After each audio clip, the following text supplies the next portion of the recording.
Hey everyone, I've got Julie Olson with me here today, and for the two of you who don't know who Julie Olson is, she is, how should I put this, God's gift to real estate.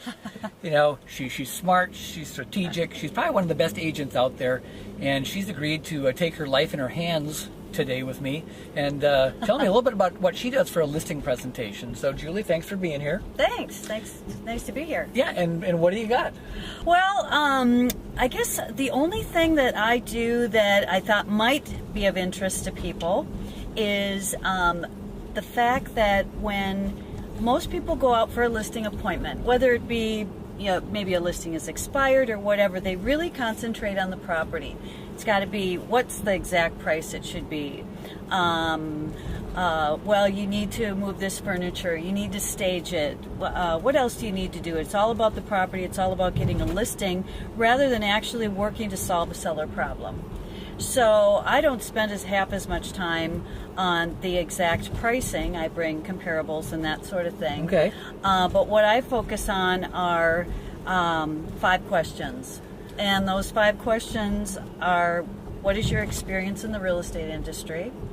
So that you're just not going out there and giving them a presentation. Okay. Most companies like yours and mine, Kevin, have hundreds of tools. Your seller's probably going to need 5. Yeah. So the only way that we can find that out is by asking the seller what their experience has been in real estate, what they feel our top priority should be, Okay. what kind of a timeline are they on, because that's going to determine pricing, whether we're going to test the market or whether they have to move tomorrow. And whether they're serious about listing the house or not. Yep, it doesn't make any difference if you don't have a motivated seller. True.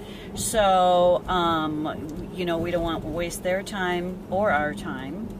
One of the things that I like to ask them is, who do you think is going to buy the property? With that, what you can bring is the realist tax information, demographics of the area. So when you're trying to figure out the 4 different market profiles, buyer profiles that you want to concentrate on, you can back it up with that information, and you can always talk to them about who they think is going to buy it. Why do you like the property? Because then we know what kind of a message and what kind of a package to put out there on the marketplace.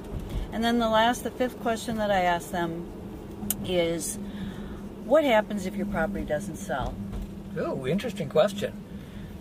Because that will determine their motivation and what's plan B, just in case, heaven forbid, it doesn't sell. Well, if you're selling it, it's going to sell.